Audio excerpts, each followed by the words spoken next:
Alright, सो आज का अपना टॉपिक है बेटा जीओसी, जनरल ऑर्गेनिक केमिस्ट्री। जैसे आपने पढ़ा था chemical bonding. Chemical bonding is the backbone of what, the whole inorganic. अगर इनऑर्गेनिक समझना है तो बॉन्डिंग समझना इंपॉर्टेंट है। अगर वो नहीं समझे तो आप इनऑर्गेनिक बर्बाद है आपके।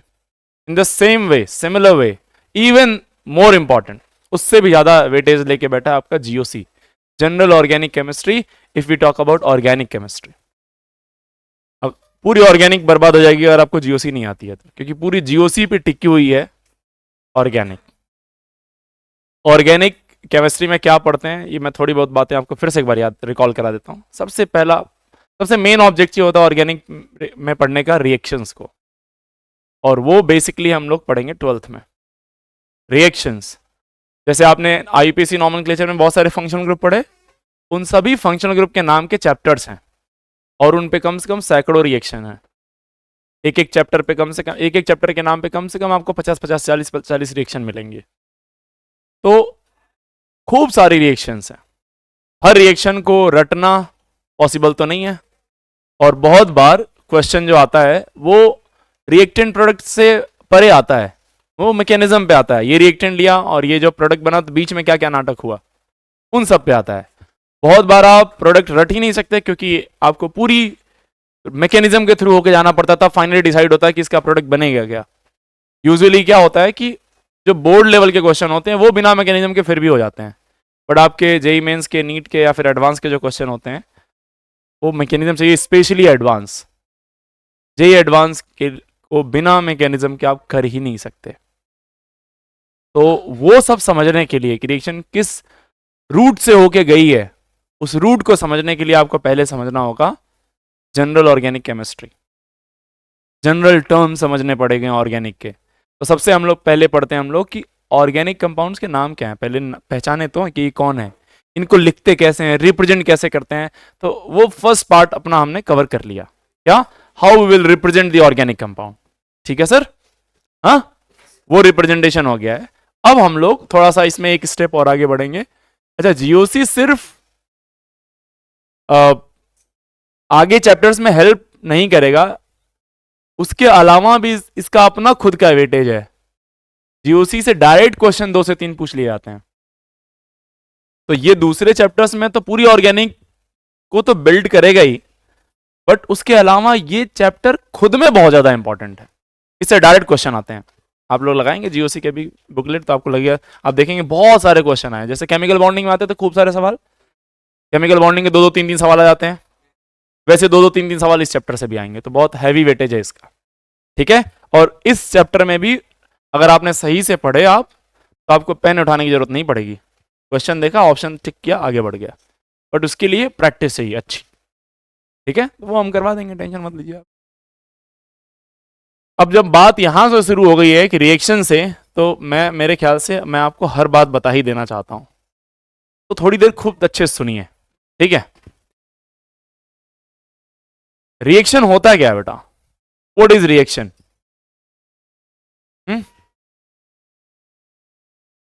रिएक्शन से ही बात शुरू कर देते हैं। What is reaction sir? बहुत बेसिक सी डेफिनेशन रिएक्शन की क्या है? Breaking of old bond. अरे इतना कॉम्प्लेक्स डेफिनेशन क्यों बता रहे हो, मैकेनिज्म और ये वो। पुराने बॉन्ड टूट जाएं, पुराने रिश्ते टूट जाएं और नए रिश्ते बन जाएं, रिएक्शन हो गई। हाँ ना, बोलो यार। रिएक्शन के दौरान एटम नहीं बदलते हैं, एटम वही रहते हैं, बस एटम का अरेंजमेंट बदल जाता है। ये एटम किसी और के साथ था, अब ये किसी और के साथ है, and that's called reaction.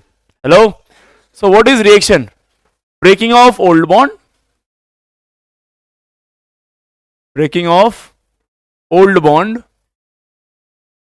and formation of new bond। New bond का मतलब समझ गया ना आप? न्यू बॉन्ड किसी और के साथ बनना चाहिए, एक्स के साथ ही नहीं बन जाए। समझ रहे हैं आप? हैं, नया बॉन्ड नए के साथ, तब आप कहेंगे कि रिएक्शन हुई है। नहीं कि एक बॉन्ड तोड़ा फिर ये जोड़ना तोड़ना, रिएक्शन नहीं हो रही है, नाटक हो रहा है ये। समझ रहा है दोस्त, कहां गया वो? हाँ भाई, हरियाली समझ गए। ऑलराइट, तो what is reaction? Breaking of old bond and formation of new bond, that's called reaction. अब जब रिएक्शन होगा तो एक रिएक्टेंट होगा और एक रिएक्टेंट, वो जो रिएक्शन जिसके बीच में हो रही है और जो बना उससे, दैट इज प्रोडक्ट. आया ना? तो रिएक्शन, रिएक्टेंट, जरा समझना ध्यान से. रिएक्टेंट में दो पार्ट होता है बेटा. एक होता है सबस्ट्रेट, क्या अभी लिखना नहीं, बस सुनो ध्यान से. और एक होता है रिएजेंट. क्या क्या बेटा? Substrate and reagent. What is substrate and what is reagent, ये भी मैं आपको समझाता हूं. सबस्ट्रेट और रिएजेंट आपस में भिड़ते हैं तो क्या बन जाता है भाई? Finally you get a product. क्या मिल जाता है आपको सर? मिल जाएगा आपको प्रोडक्ट. कई बार सबस्ट्रेट और रिएजेंट जब भिड़ते हैं तो रिएजेंट खुद ही मीडियम प्रोवाइडर होता है? और बहुत बार ऐसा होता है कि मीडियम प्रोवाइडर रिएजेंट नहीं हो पाता है. ऐसे में वी नीड मीडियम. जैसे मैं आप क्लास में आप लोग बैठे हैं, मैं इन दोनों भाई को बोल दूं चलो कुश्ती लड़ो, ये नहीं लड़ सकते. एक रिएजेंट एक सबस्ट्रेट है, मान लेते हैं. अब मैं बोलूं यहाँ यहीं पे रेसलिंग होनी चाहिए, रेसलिंग करो चलो, तो देखते हैं कौन जीतता है. ये अभी इनका अगला सवाल क्या होगा? यहीं पे? यहाँ नहीं कर सकते सर, क्योंकि पता चल रेसलिंग बाद में होगी, तो बिना गलती के सिर फूट गया बेंच पे लड़के. हाँ है ना? They need a medium. उनको चाहिए वो लाओ, तो पूरा माहौल तो बनाओ, अखाड़ा लाओ. हाँ है ना? रिंग चाहिए नहीं? बोलो पक्का. You need a medium. अगर आपको कुछ प्रोसेस ऐसी हैं जहां पे रिएक्शन कराने के लिए you need a medium, right? तो वैसे ही कई बार मान लो दोनों रिएजेंट सॉलिड है, तो सॉलिड सॉलिड आपस में रिएक्ट कर नहीं जाएंगे, तो यू नीड ए लिक्विड. उस लिक्विड में दोनों को डाल देंगे और वहां पे टूट के आपस में मिल जाएंगे वो. आया ना? लो, तो we need a medium. Sometimes we need a medium and that medium is called solvent. तो कई बार जरूरी नहीं है कि ये जरूरत पड़े इसकी, पर जरूरत पड़ सकती है. अगर जरूरत, कई बार रिएजेंट खुद मीडियम प्रोवाइडर होता है. जैसे मान लो रिएजेंट खुद लिक्विड है ना, और ये भी लिक्विड है, तो दोनों लिक्विड मिक्स कर सकते हैं. दोनों गैस है तो गैस मिक्स कर सकते हैं. हाँ है ना? एक सॉलिड है एक लिक्विड है, तो भी लिक्विड में सॉलिड मिक्स हो जाएगा. हाँ है ना? बट दिक्कत कब आएगी? जब वो खुद, यस हाँ जी सर. तो in major cases this reagent itself behaves like a medium, but there are some cases where we need medium. Hello sir. So solvent is a medium provider. क्या नहीं समझ में आ रही है? सबस्ट्रेट क्या है? रिएजेंट. अब सबस्ट्रेट और रिएजेंट मेरे भाई आपस में भिड़ते हैं. आपस में भिड़ के क्या बनाते हैं? प्रोडक्ट. प्रोडक्ट तक की जो इनकी जर्नी है दोस्त, वो दो तरह से होके गुजरती है. कैसे कैसे? एक ऐसा कि रिएजेंट ने प्रोडक्ट पे हमला बोला और एक झटके में प्रोडक्ट बन गया. एक झटके में प्रोडक्ट बना, ये गया, इसके दूसरे एटम को लात मारा, वो निकला और ये जुड़ गया उससे. सेम मोमेंट पे दोनों काम हो गया. मतलब एक तरफ से कोई जा रहा था, दूसरी तरफ से कोई आ रहा था, ऐसा. बाय द टाइम ये निकला और ये जुड़ गया उससे. हेलो?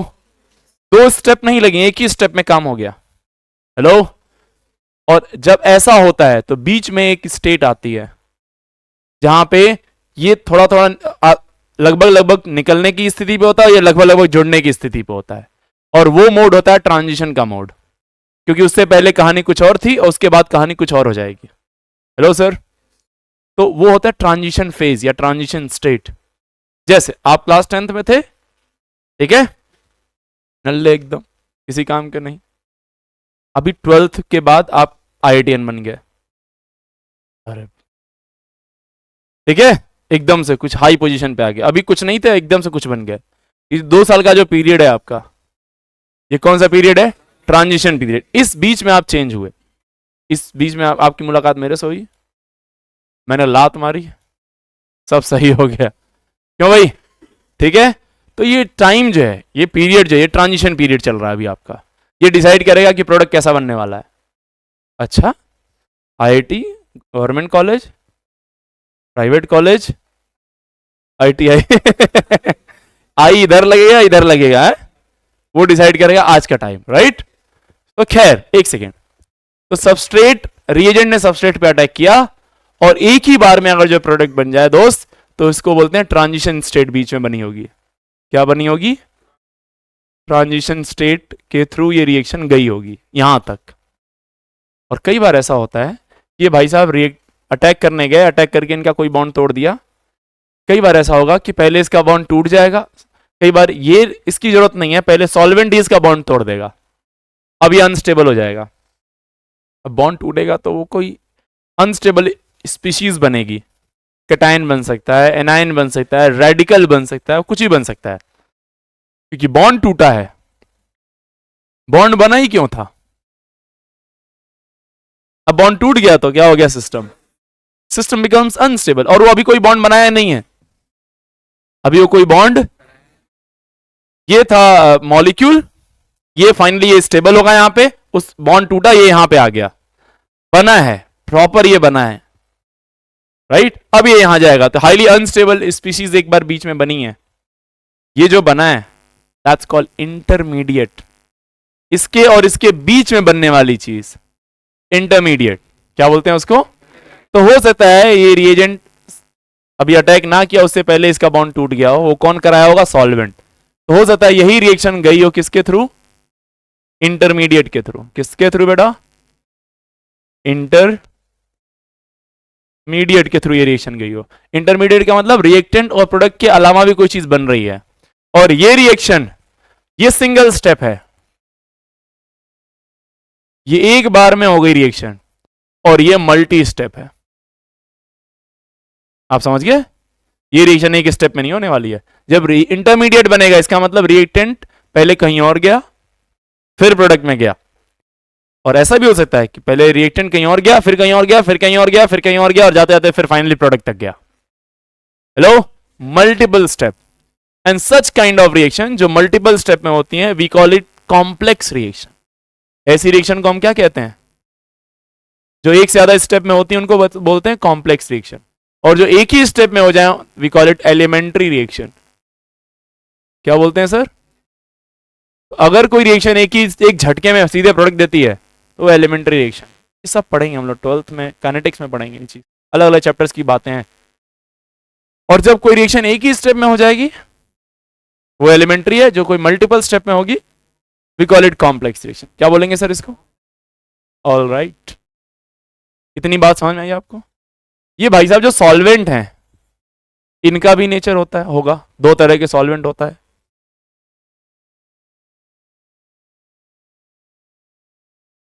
तुक्का मारने बैठा है क्या? पोलर और नॉन पोलर, पोलर और ये कहां पढ़ा आपने? हाँ, यस, जिसका म्यू 0 होगा वो नॉन पोलर होगा, पोलैरिटी नहीं होगी, डाइपोल मोमेंट 0। और जिसका म्यू नॉन 0 होगा वो पोलर होगा, उसमें पोल्स बनेंगे, डाइपोल बनेगा, पॉजिटिव और नेगेटिव। हेलो, तो मॉलिक्यूल दो ही तरह के आपने पढ़े ही थे। आपने कहा था या तो पोलर मॉलिक्यूल होगा या नॉन पोलर होगा, यानी सॉल्वेंट जो ले रहे हैं आप वो भी तो कोई ना कोई मॉलिक्यूल ही है दोस्त। जो आप सॉल्वेंट ले रहे हैं वो भी तो कोई ना कोई मॉलिक्यूल है, तब या तो वो पोलर रहा होगा या वो नॉन पोलर होगा।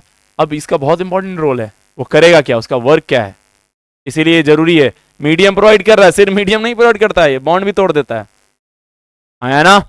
जैसे यहां का मीडियम आपका सिर तोड़ सकता है, बेंच पे आप लड़े तो, और लेकिन अखाड़े में लगेंगे तो वो सिर आपका नहीं फोड़ेगा। तो ये मीडियम का रोल है अलग अलग। आई बात समझ में? खैर, अब जरा समझिएगा ध्यान से, क्या बोला मैंने?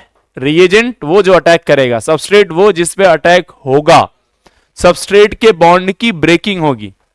इसके बिना सबस्ट्रेट का बॉन्ड क्या होता है? टूटता है, यानी यहां पे होने वाला है बॉन्ड फिजन। बॉन्ड फिजन का मतलब ब्रेकिंग, इसका बॉन्ड ब्रेक होगा, bond fission.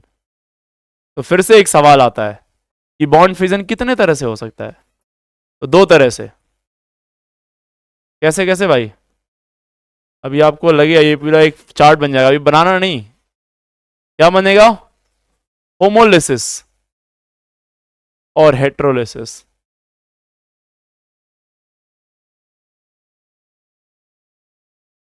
What is homolysis and what is heterolysis sir? अभी इसको पढ़ते हैं आराम से। यानी बॉन्ड ऐसे टूटे जैसे ये एक बॉन्ड है दो एटम के बीच में, कोवेलेंट बॉन्ड। कोवेलेंट बॉन्ड के अंदर दो इलेक्ट्रॉन होते हैं, एक इसका और एक इसका। ये बॉन्ड ऐसे टूटे कि ये वाला इलेक्ट्रॉन ये लेके भाग जाए और ये अपना इलेक्ट्रॉन, दोनों अपने अपने इलेक्ट्रॉन लेके चले जाएं। We call it homolysis. Lysis means breaking, right? And homo मतलब इक्वल, दोनों एटम अपने अपने अपने इलेक्ट्रॉन लेके चले गए। We call it homolysis. लेकिन ऐसा भी तो हो सकता है कि दोनों इलेक्ट्रॉन को एक ही एटम लेके भाग जाए। कौन लेके भागेगा? The one which is more electronegative, exactly, जो ज्यादा पावरफुल होगा।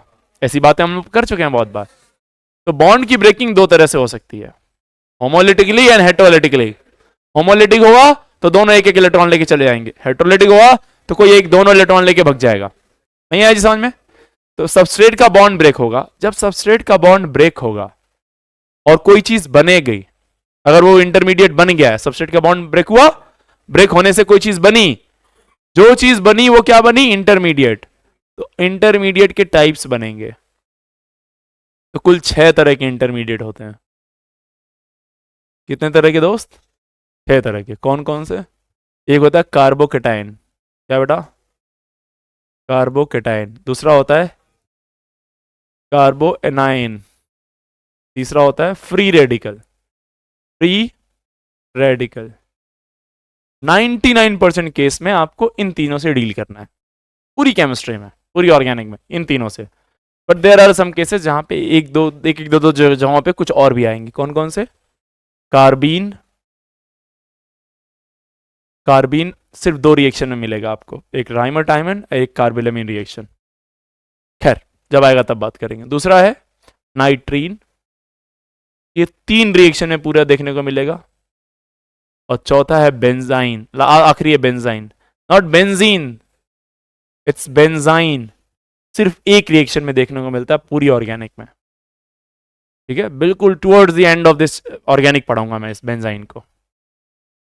तो जब रिएक्शन से रिएक्टेंट से प्रोडक्ट बनने की जर्नी में इंटरमीडिएट बनेगा, तो कुल 6 तरह के इंटरमीडिएट बन सकते हैं। कितने तरह के? नाम लीजिए।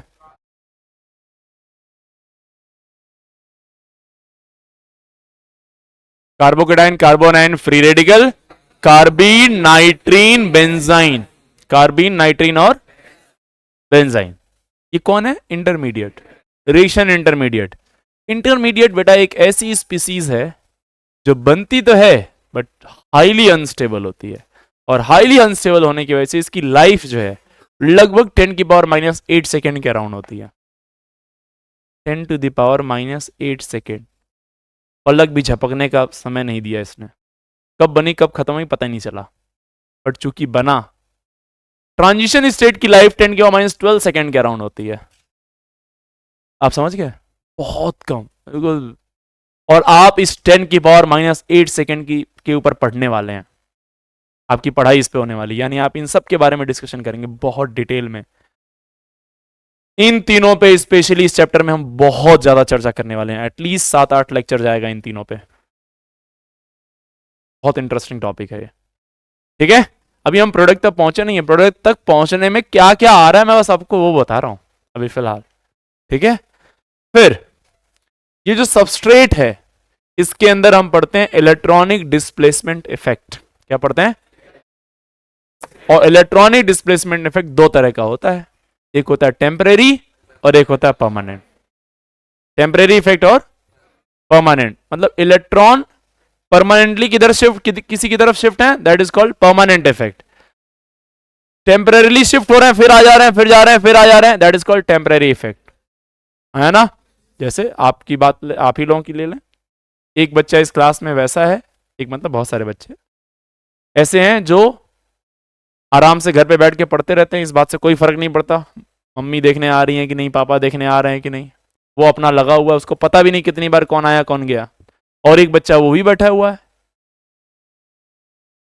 जैसे मम्मी आती है तुरंत दूसरा ऐप खुल जाता है, और जैसे चली जाती है फिर दूसरा खुल जाता है, जैसे फिर देख लिया पैरों की आवाज आ रही है फिर दूसरा, फिर दूसरा। आप समझ गए? ये पढ़ाई कर रहा है लेकिन कैसे? किसी के प्रेजेंस में। तो ये इफेक्ट कैसा है? ये टेम्परेरी इफेक्ट है। जब तक वो रिएजेंट है तब तक वो इफेक्ट है, जैसे वो गया इफेक्ट भी गया, आया ना। और एक वो बच्चा जिसको फर्क ही नहीं पड़ा कौन आया कौन गया, परमानेंटली पढ़ाई कर रहा है, दैट्स परमानेंट इफेक्ट। सिलेक्शन किसका होने वाला है? परमानेंट वाले का। हाँ, ध्यान रखना। तो अपन परमानेंट बहुत ज्यादा पढ़ेंगे भी यहाँ पे। सबस्ट्रेट के अंदर इलेक्ट्रॉनिक डिस्प्लेसमेंट इफेक्ट को पढ़ेंगे, और इसको पढ़ने में हम लोग कम से कम लगाएंगे 8 से 10 लेक्चर। पहले बस ये समझें कि मॉलिक्यूल के अंदर इलेक्ट्रॉन का डेंसिटी है किधर, शिफ्टेड किधर है इलेक्ट्रॉन। तो पहले मॉलिक्यूल के बारे में सारी जानकारी इकट्ठा करेंगे 7-8 लेक्चर में। फिर जब वो मॉलिक्यूल का बॉन्ड टूट जाएगा और टूट के कोई चीज बनेगा और वो चीज होगी इंटरमीडिएट, 7-8 लेक्चर इसके बारे में पढ़ेंगे। आई बात समझ में कि भाई ये कैसा बना, क्या क्या खूबियां हैं, कब स्टेबल होगा कब अनस्टेबल होगा, कैसे आता, किसकी स्टेबिलिटी ज्यादा है किसकी स्टेबिलिटी कम है। जब ये जान जाएंगे फिर सॉल्वेंट के बारे में थोड़ा बहुत पढ़ेंगे, फिर रिएजेंट के बारे में थोड़ा बहुत पढ़ेंगे। जब आप इन सब के बारे में इंडिविजुअली जान जाएंगे, it's like a case study. तो मैं आप इसके बारे में खूब सारी इंफॉर्मेशन, इसके बारे में खूब सारी इंफॉर्मेशन, इसके बारे में खूब सारी इंफॉर्मेशन है, सारी ढेर सारी इंफॉर्मेशन इकट्ठा करके आप प्रोडक्ट तक पहुंचेंगे। तब आप पहुंच सकते हैं प्रोडक्ट तक। आई बात समझ में? जैसे खूब सारे आपको टायर के बारे में पढ़ाया गया, खूब अलग अलग तरह के टायर्स के बारे में पढ़ा दिया गया आपको, और गैराज में सारे टायर्स रख दिए गए। आई बात। स्टेयरिंग व्हील के बारे में पढ़ाया गया आपको, गियर्स के बारे में पढ़ाया गया आपको, फिर पूरा आउटर शील्ड के बारे में पढ़ाया गया आपको। ठीक है, पूरी मैकेनिज्म पढ़ा दी गई अलग अलग पार्ट्स की गाड़ियों के, और बोला गया चलो भैया अब एक सेडान कार बनानी है, ये चीजें तो कौन सी कार बनेगी, अच्छा ये चीजें तो क्या बनेगी, अच्छा सर ये चीजें तो सेडान बन जाएगी, ये है तो एसयूवी बन जाएगी, ये है तो ट्रक बन जाएगा। आई बात समझ में? तो आप क्या पढ़ रहे हैं? स्पेयर पार्ट्स के बारे में, अरे अलग अलग। और मैं आपसे क्या पूछूंगा, ये देखो ये तो बताओ क्या होगा, आप क्या बनने वाला है? सर BMW बन गई। आई बात समझ में? तो ये काम आपका होगा फिर, और फिर ये काम आपको करने में मजा आएगा, है ना। आप ऐसा नहीं कर रहे हैं, अच्छा सर ये टायर एक, ये मारुति 300 थी ना, वो 800 सॉरी और पहले चला गया मैं तो 300 तो इंजन का साइज ही नहीं होता होगा कभी भी, 800 ही होता होगा। 300 से ज़्यादा तो बाइक की आती है इंजन है। मारुति 800 का मतलब वॉल्यूम ही था ना उसका, इंजन का वॉल्यूम, सीसी क्यूबिक सेंटीमीटर 800। अब तो खैर 800 से ज़्यादा की तो बाइक आ जाती है। बाइक का इंजन 2-2000 सीसी 3-3000 सीसी है एक, बूम है। BMW को बाइक आती है 30-40 लाख की, 1400 सीसी जो मेरी कार में लगा हुआ है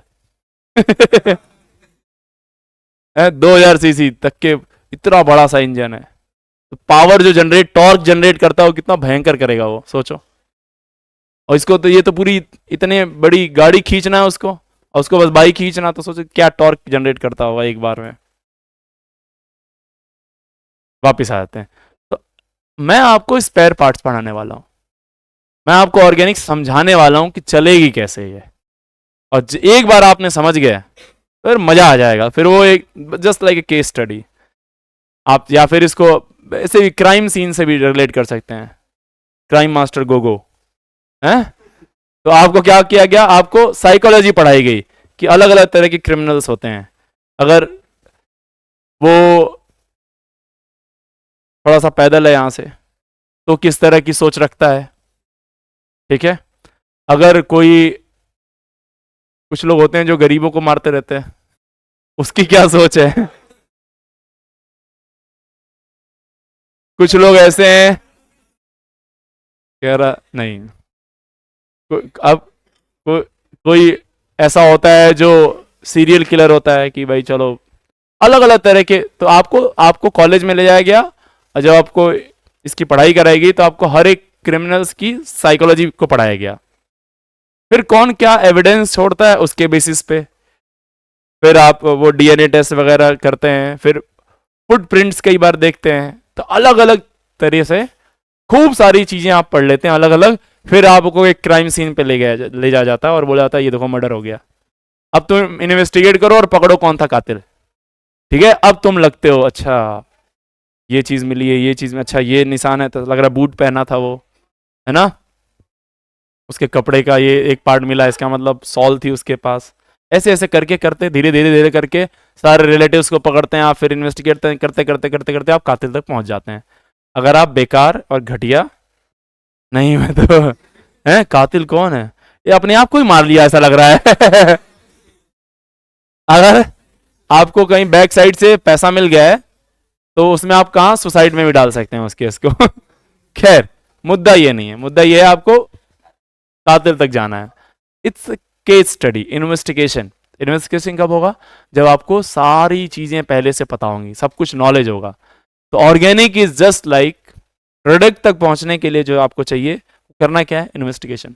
कब कर पाएंगे आप, जब आपको सबके बारे में सब कुछ पता होगा, तो आप अच्छा सारे तार जोड़ के आप पहुंच जाएंगे मंजिल तक। नहीं है समझ में? और सारे तार कैसे जुड़ेंगे, जब आपको पता होगा कि सबस्ट्रेट कैसा है, इसकी कहानी क्या है, इसका बॉन्ड कैसे टूटेगा, रिएजेंट कौन है जो अटैक करेगा, मीडियम क्या लिया गया, पोलर या नॉन पोलर। ये सब करने के बाद रिएक्शन एक स्टेप में हुई या मल्टीपल स्टेप में, एक स्टेप में हुई तो ट्रांजिशन स्टेट के थ्रू जाएगी, मल्टीपल स्टेप में होगी तो इनमें से कोई बना होगा। इनमें से अगर कोई बना है तो उसमें क्या क्या हो सकता है, एक एक छोटी छोटी चीज को आप तोड़ तोड़ के पढ़ेंगे, एक एक टॉपिक को आप टाइम देंगे, जब इस चैप्टर की अंडरस्टैंडिंग बनेगी। और ये चैप्टर फिर आपको बताएगा कि कैसे रिएक्शन होनी है। तो आप जरा सोच लीजिए आप कैसे इग्नोर कर सकते हैं इसको।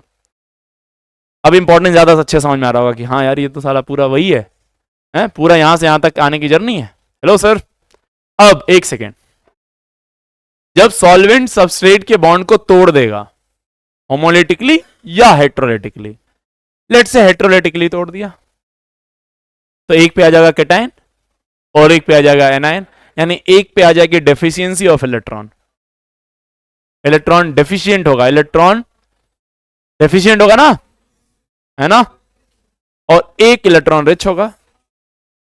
एक तरफ दो इलेक्ट्रॉन मिल गया, वो एक्स्ट्रा इलेक्ट्रॉन आ गया उसके पास, तो दो लोग बने, एक इलेक्ट्रॉन रिच और एक इलेक्ट्रॉन डेफिशिएंट। आया ना?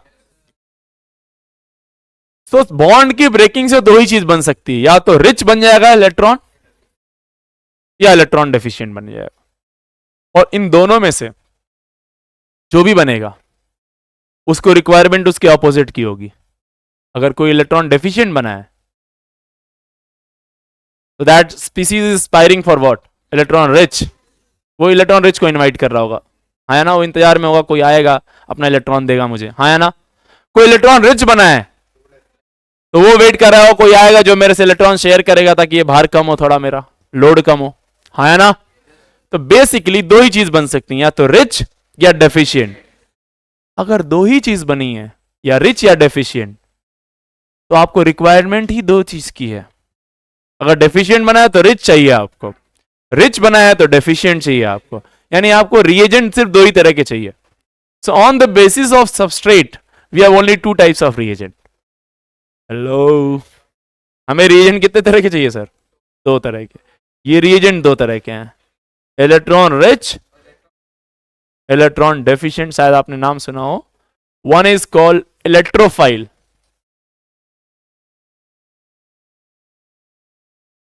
Electrophile and nucleophile.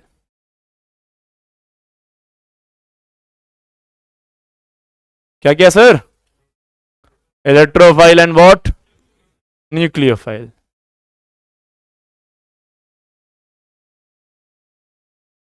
फाइल या फिलिक बोलते हैं, इलेक्ट्रोफिलिक रिएजेंट, पूरा दूसरा बोले तो electrophilic reagent, nucleophilic reagent. Electrophilic reagent and क्या रिएजेंट ने डिसाइड किया कि क्या होना है? नहीं, सबस्ट्रेट ने डिसाइड किया। सबस्ट्रेट बताएगा मुझे चाहिए क्या, तो उस तरह का रिएजेंट आना पड़ेगा वहां पे, हाँ है ना। So on the basis of bond breaking of substrate, किस तरह का बॉन्ड ब्रेक होगा, होमोलिटिक या हेटेरोलिटिक, उसके हिसाब से हमें डिसाइड करेंगे कि हमें रिएजेंट कौन सा चाहिए, इलेक्ट्रोफाइल चाहिए या न्यूक्लियर, इलेक्ट्रॉन डेफिशिएंट चाहिए, इलेक्ट्रॉन रिच चाहिए। Philic means loving, philic means what, loving. Electrophilic means electron loving. Electron loving कौन होगा? इलेक्ट्रॉन किसको चाहिए? जिसके पास कमी होगी भाई इलेक्ट्रॉन की। हेलो, आपको दोस्त क्यों चाहिए? क्योंकि दोस्त की कमी है। पैसा क्यों चाहिए? क्योंकि पैसे की कमी है।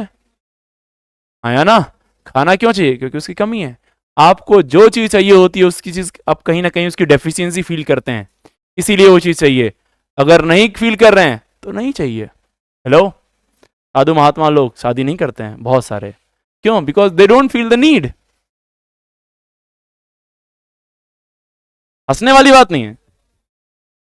जेनॉन नहीं, वो जेनॉन बहुत बदतमीज है, गद्दार है, उसकी बात मत कर। 8 बॉन्ड बना रहा है वो देख रहा।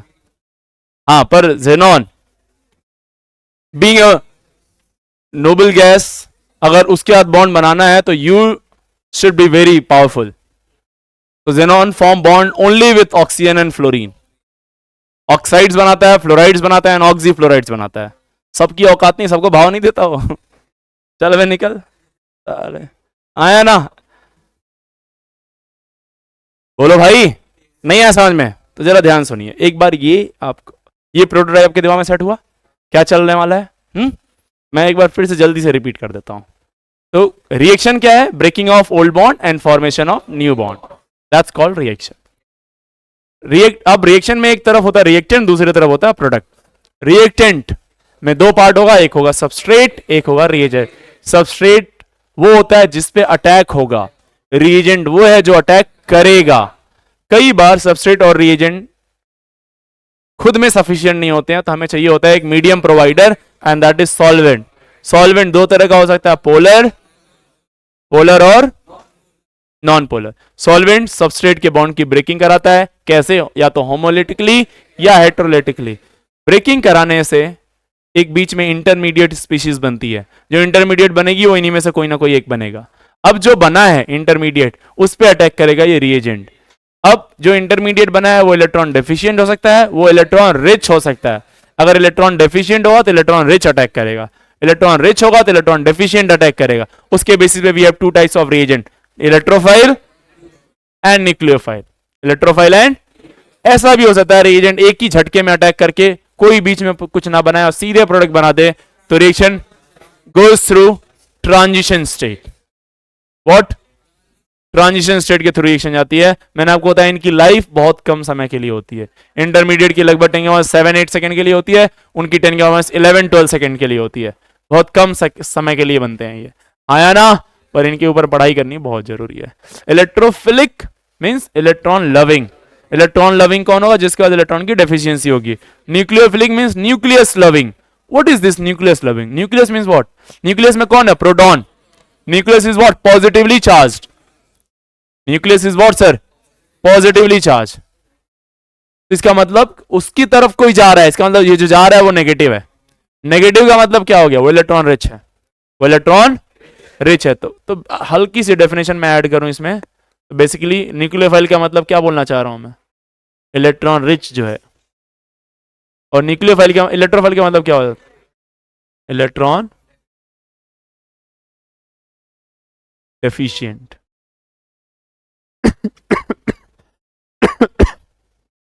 अब एक जो चीज मैं यहां पे अभी नहीं ऐड किया हूं वो है सबस्ट्रेट के अंदर इलेक्ट्रॉनिक इफेक्ट। क्या बेटा?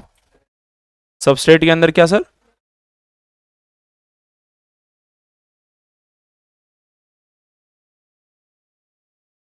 वो अभी हम पढ़ेंगे। इलेक्ट्रॉनिक इफेक्ट कितने तरह के मैंने बताया आपको? 2 तरह के, या तो टेम्परेरी होगा या परमानेंट होगा। या तो टेम्परेरी होगा या परमानेंट होगा। अब टेम्परेरी 2 तरह के होते हैं और परमानेंट 4 तरह के होते हैं, वो तो अपन डिटेल में पढ़ेंगे। ये समझ में आया नहीं आया? तो दोस्त मेरे 20-22 लेक्चर हम लोग करने वाले हैं इस चैप्टर में, और इस 20-22 लेक्चर में एक भी रिएक्शन नहीं पढ़ेंगे। तो यहां तक आप आएंगे ही नहीं इस साल, अगले साल आएंगे यहां तक। यहाँ क्योंकि 20-22 ये पढ़ेंगे, फिर 15 लेक्चर आप आइसोमेरिज्म के पढ़ेंगे, फिर 10 लेक्चर थोड़ी और बातें पढ़ेंगे, फिर मैं कहूंगा अब आप तैयार हैं। और मैं दूसरा तरीका एक और, एक आज ही मैं रिएक्शन लिख दूं 2-4, तो अब बस मैं आपको यही कहूंगा रट लो इसको। फिर आपका वो जीनियस कभी जाग नहीं पाएगा, वो सोता ही रहेगा। आई बात समझ में? तो यस, और ये जो भी चीजें मैं आपको पढ़ाऊंगा इन सब पे क्वेश्चन आए हुए हैं। पीवाईक्यूज उठा के देखेंगे तो फटफट सवाल बनेंगे आपसे। So the very first topic of this chapter is bond fission. Bond टूटेगा, और टूटेगा कैसे? Bond breaking. तो अब हम लोग क्या पढ़ने वाले बेटा? Bond fission. क्या बेटा?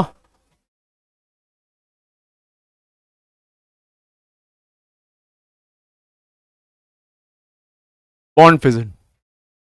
बॉन्ड फिजन कितने तरह का होगा सर? बॉन्ड ब्रेकिंग कौन कौन सी? Homolytic and heterolytic. कौन कौन सा बेटा? पहला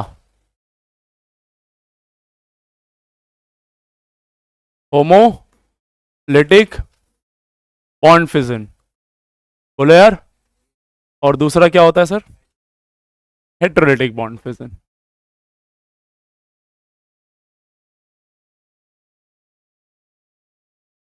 क्या है ये homolytic bond fission, heterolytic bond fission? उस पर चर्चा कर लेते हैं, ध्यान से सुनिए।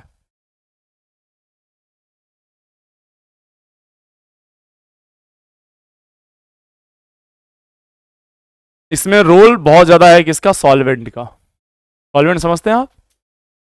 हाँ, ये बताता ना, दो तरह का सॉल्वेंट होगा, पोलर या फिर नॉन पोलर। तो होता क्या, जरा समझना। जैसे एक्स और वाई के बीच में बॉन्ड बना हुआ है, ठीक है, और ये बॉन्ड टूट रहा है। होमोलिटिक बॉन्ड फिजन का मतलब होता है बॉन्ड इस तरह से टूटे कि दोनों एटम अपने अपने इलेक्ट्रॉन को लेके निकल लें। दोनों एटम अपने अपने इलेक्ट्रॉन को लेके निकल लें। यहां दो इलेक्ट्रॉन है, बॉन्ड ऐसे टूटे कि ये अपना इलेक्ट्रॉन ले ले और ये अपना इलेक्ट्रॉन ले ले। That's called homolysis. क्या बोलते हैं इसको? और जब कोई एटम अपना इलेक्ट्रॉन लेके बाहर निकल जाता है मेरे दोस्त, तो उस पे आता है रेडिकल। ये बनेगा एक्स पे एक इलेक्ट्रॉन और वाई पे एक इलेक्ट्रॉन, दोनों पे चार्ज कोई नहीं आएगा, and that's called free radical. इसको क्या कहते हैं साहब आप? फ्री रेडिकल बोलते हैं। क्या बोलते हैं? Free radical. Free radical.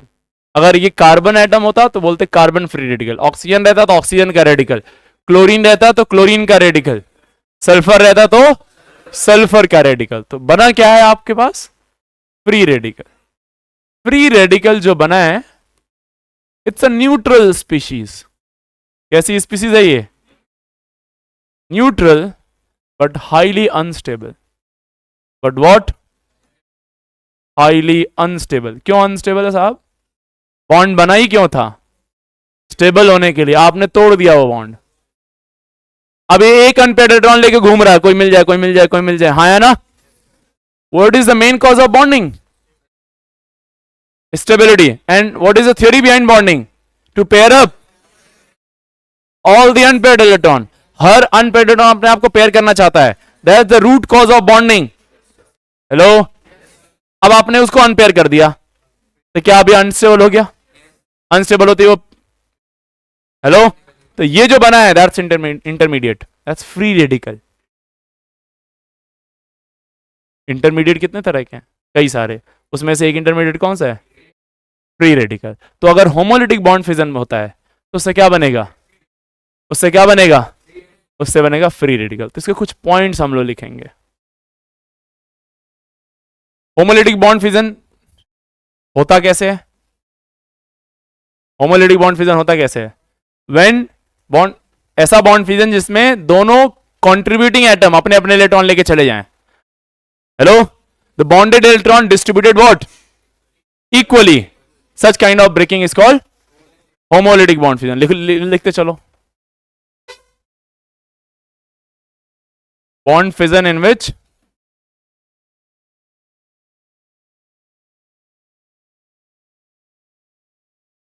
bonded electron distributed, बोलो,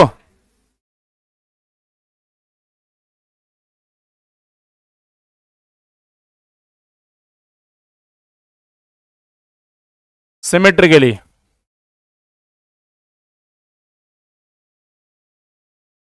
जब सिमेट्रिकली डिस्ट्रीब्यूट हो जाए, ऐसा बॉन्ड फिजन जिसमें बॉन्ड इलेक्ट्रॉन बराबर और बढ़ जाए, तो उसको क्या बोलेंगे आप? Homolytic bond fusion. क्या बनता है होमोलिटिक बॉन्ड फ्यूजन से? Yes, free radical. Free radicals are formed during, बोलो, फॉर्म ड्यूरिंग होमोलिसिस, होमोलिसिस के दौरान कौन से बॉन्ड बनते हैं? Free radical. अब सबसे इंपॉर्टेंट चीज कि यहां पे जो हम सॉल्वेंट लेते हैं वो कौन सा होता है? तो यहाँ पे सॉल्वेंट बेटा बेटा हम लोग होते हैं नॉन पोलर। कौन सा? क्योंकि अगर आपने पोलर सॉल्वेंट लिया तो वो पोलर मतलब डाइपोल होगा, उसके अंदर पॉजिटिव होगा और negative, del positive del negative. तो वो क्या करेगा? पॉजिटिव किसी नेगेटिव को अट्रैक्ट करेगा। तो पॉजिटिव, ये डाइपोल ऐसे होता है, डेल नेगेटिव और डेल पॉजिटिव। तो वो क्या करेगा? इस इलेक्ट्रॉन को किसी एक तरफ शिफ्ट कराएगा, दोनों इलेक्ट्रॉन को किसी एक तरफ शिफ्ट करा के ले आएगा। पॉजिटिव वाला जाके उस शिफ्ट उसको क्या कर लेगा? नेगेटिव वाले घेर के और तोड़ के पूरा का पूरा इलेक्ट्रॉन एक तरफ शिफ्ट करा देगा। क्या करेगा? पूरे की पूरी एक तरफ शिफ्ट करा देगा। And that's called heterolytic bond fission, क्योंकि इलेक्ट्रॉन का डिस्ट्रीब्यूशन सिमेट्रिकल नहीं है। तो we do not need a polar solvent क्योंकि पोलर सॉल्वेंट का रोल क्या है? कैसा ब्रेकिंग कराता है पोलर सॉल्वेंट? हेट्रोलिटिक। हमें क्या चाहिए? Homolytic bond fission. कैसा चाहिए बेटा? मैंने आपको आयोनिक में पढ़ाया था ये, सॉरी पीरियोडिक टेबल में मैंने आपको बताया था सॉल्ट कैसे डिसोसिएट होता है। जब सॉल्ट को पानी के अंदर डालते हैं तो कैसे वाटर उसको चारों तरफ से सराउंड करता है।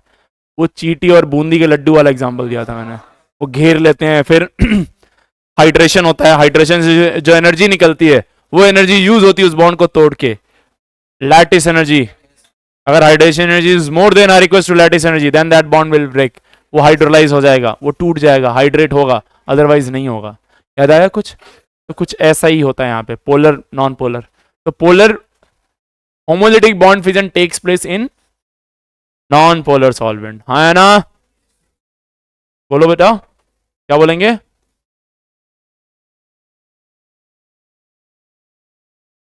Homolytic bond fission takes place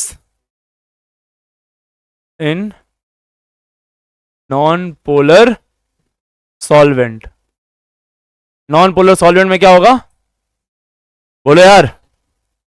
homolytic bond fission होगा। अच्छा, एक छोटा सा पॉइंट और है, या तो सॉल्वेंट नॉन पोलर ले लीजिए, या फिर आप इसको हीट कर दीजिए, या फिर सनलाइट ले लीजिए। ये डेल्टा का मतलब है हीटिंग, डेल्टा का मतलब साइक्लोप्रोपेन नहीं है। सर ये सर ये सर ये छोटा हीटिंग, बड़ा वाला साइक्लोप्रोपेन है।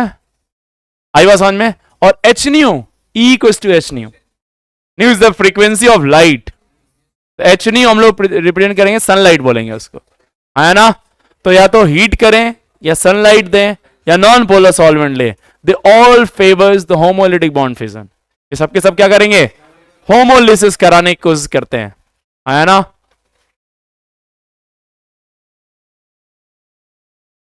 तो होमोलिटिक कब होगा? होमोलिटिक बॉन्ड फिजन कब होगा? इन सनलाइट और यस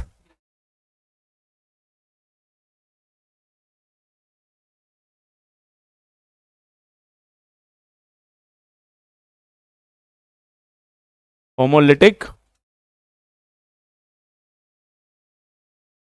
bond fission takes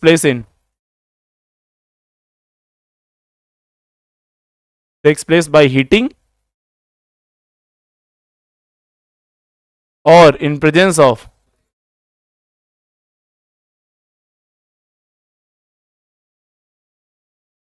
तो सनलाइट क्या होता है? H new.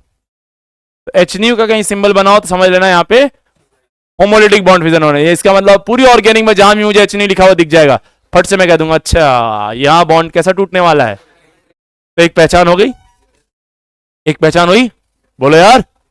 इसके अलावा एक छोटी सी बात और मैं ऐड करना चाहता हूं, एंड दैट इज एक बहुत बड़ा मिसकंसेप्शन है इस चैप्टर में, किताबों में भी लिख दिया गया कहीं कहीं पे, कि होमोलिटिक बॉन्ड फिजन यूजुअली वहीं पे होता है जहां पे दोनों सेम एटम होते हैं। क्योंकि कई बार ऐसा केस पढ़ाया जाएगा जहां पे दोनों सेम एटम है, उनके बीच में बॉन्ड की ब्रेकिंग हो रही है, और इसके पीछे का लॉजिक देना बहुत, और आपको कन्विंस करना बहुत ईजी है इसके लिए। कि दो सेम एटम होंगे तो दोनों की पावर उस इलेक्ट्रॉन पे बराबर होगी अट्रैक्ट करने की। तो इलेक्ट्रॉनिक सेम है, तो जब ब्रेक करेंगे तो दोनों अपना अपना इलेक्ट्रॉन लेके भाग जाएंगे। और फिर यहीं से एक बात निकल के आती है, अगर दोनों डिफरेंट इलेक्ट्रॉनिक के हुए तो जो ज्यादा पावरफुल होगा वो अपनी तरफ खींच के रखेगा, तो जब बॉन्ड टूटेगा तो दोनों इलेक्ट्रॉन वो लेके भाग जाएगा। तो ऐसा एक दिमाग में एक आइडिया सेट कर दिया जाता है कि क्या, कि अगर दो डिफरेंट एटम के बीच में बॉन्ड है तो हमेशा हेट्रोलिटिक बॉन्ड फ्यूजन होगा, और दो सेम एटम के बीच में बॉन्ड है होमोलिटिक बॉन्ड फ्यूजन। दोस्त इतने सारे रिएक्शन आप पढ़ाऊंगा मैं आपको जहां पे आप देखेंगे कि दो डिफरेंट एटम के बीच में बॉन्ड है और होमोलिटिक बॉन्ड फ्यूजन हो रहा है। तो ये एक मिसकंसेप्शन है, इसको लेके आगे मत बढ़िएगा। क्या दो सेम एटम के बीच में बॉन्ड कैसे टूट सकता है? होमोलिटिकली भी टूट सकता है और हेट्रो भी टूट सकता है। दो डिफरेंट इलेक्ट्रॉनिक के बीच में बॉन्ड है तो वो भी होमोलिटिकली टूट सकता है, और this is not the criteria. जबकि सबसे स्ट्रॉन्ग क्राइटेरिया यही लगता है, सबसे ज्यादा कन्विंसिंग है, क्योंकि ये कि दो सेम एटम के बीच में बॉन्ड है तो बहुत आसान है, तो सेम ही ऐसे टूटेगा, हाँ है ना। दो अलग अलग में है, जिसकी इलेक्ट्रॉनिक ज्यादा वो दोनों खींच लेगा, आया ना। अच्छा देखिए यहाँ पे मैंने जो एरो बनाया है सिंगल हेडेड एरो है। ये सिंगल हेडेड एरो का मतलब होता है एक इलेक्ट्रॉन का शिफ्ट, एक इलेक्ट्रॉन का शिफ्ट। अगर मैं डबल हेडेड एरो बना दूंगा तो इसका मतलब दो इलेक्ट्रॉन शिफ्ट हो रहे हैं। आई बात समझ में? तो एक छोटी सी बात हम लोग यहाँ पे जरूर मेंशन और करेंगे जो सबसे इंपॉर्टेंट पॉइंट है, and that is what sir?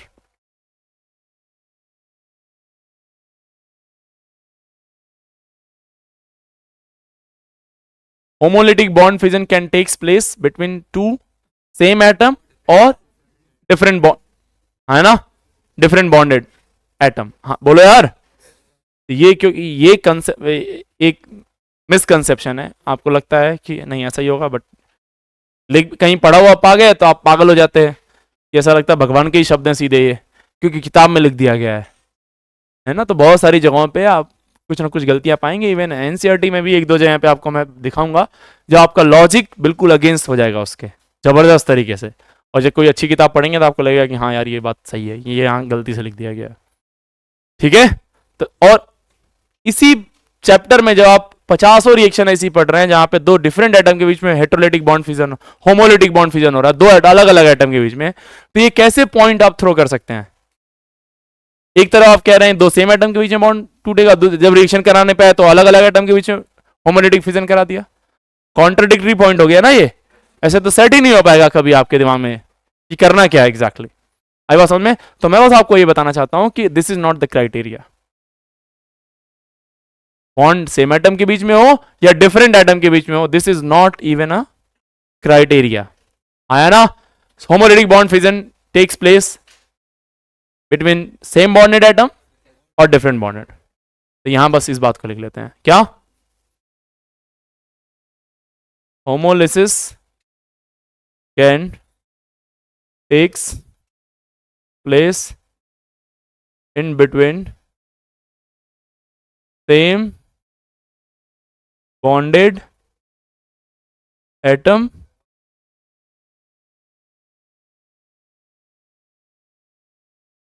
as well as in different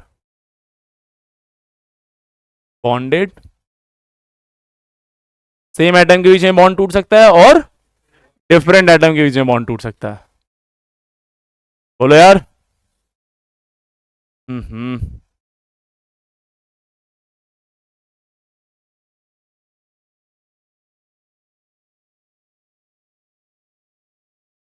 ठीक है भाई, समझ में आ गया?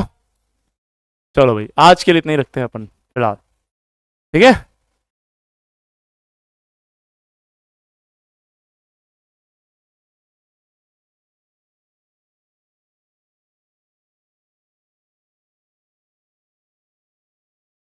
चलो भाई फोटो लो इसकी, ठीक है भाई। कल हम लोग स्टार्ट करेंगे इस टॉपिक को, थोड़ा और कवर करेंगे। Thank you very much.